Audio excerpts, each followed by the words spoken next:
Here, cross-country coach Ward Berndt. Coach, beginning of the two probably most important meets of the season this weekend. You've got the MIAC Championships. You've had 2 weeks off since you were at the Jim Drews, Tori Neubauer Invitationals. First off, talk about the performance at that meet and then what you took from that meet as you prepare here for the MIAC Championships.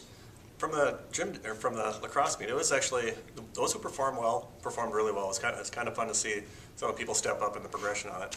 We did have a few hiccups along the way, and I think part of that was we had our spring break coming into it, and I gave them a longer time away from campus than we normally do. We talked about a little bit later, and there's a few of them that were saying, yeah, we probably weren't quite as focused coming into it as we should have been. So we tried remedying that for this, obviously, for conference coming up here. So it's got to be pretty easy for people to be focused on this meet and obviously the NCAA regional in a couple of weeks. But you know, this is what we've always talked about. This is what you point for. This is where you want to be at your best. Over these last 2 weeks, have you talked a lot about that, about being mentally and physically prepared for Saturday?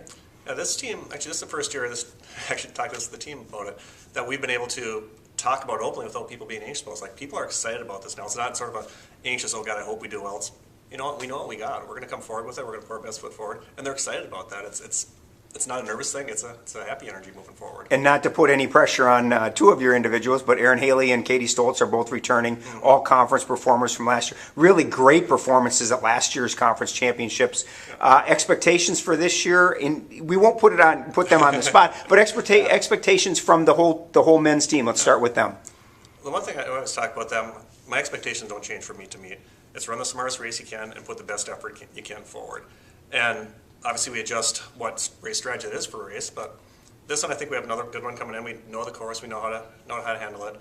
Erin actually has a little bit of support with Javon now because Javon ran a great race this last weekend at lacrosse too, so it'll be fun to see if he can help out in that role a little bit more too. So that's really the expectation for us. Just run a smart race and put the best effort forward, and the results will speak for themselves when it's all said and done. And for most of the individuals, both on the men's and women's side, Como Park is not. They're not strangers to that. Does it help having raced there before?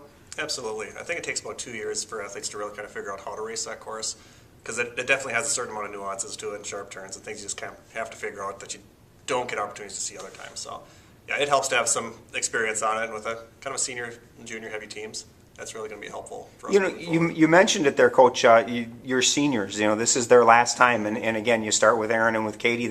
We've been talking about them for 4 years. Yeah. Is it hard to keep the mental focus because of, you know, hey, this is the last time I'm going to do this as a Cardinal? I think that puts a more positive pressure on it for them. It's not this negative, oh, this is my last time. It's, you know what, this is my last time. I want to make sure I'm proud of it when I'm said and done. When it's all said and done, I want to hang my hat and be proud. So. MIAC Championships this Saturday at Como Park in St. Paul. The men kick off the race at 2:15? 2:15. And the women are at 3:15. Good luck, Coach. Thank you.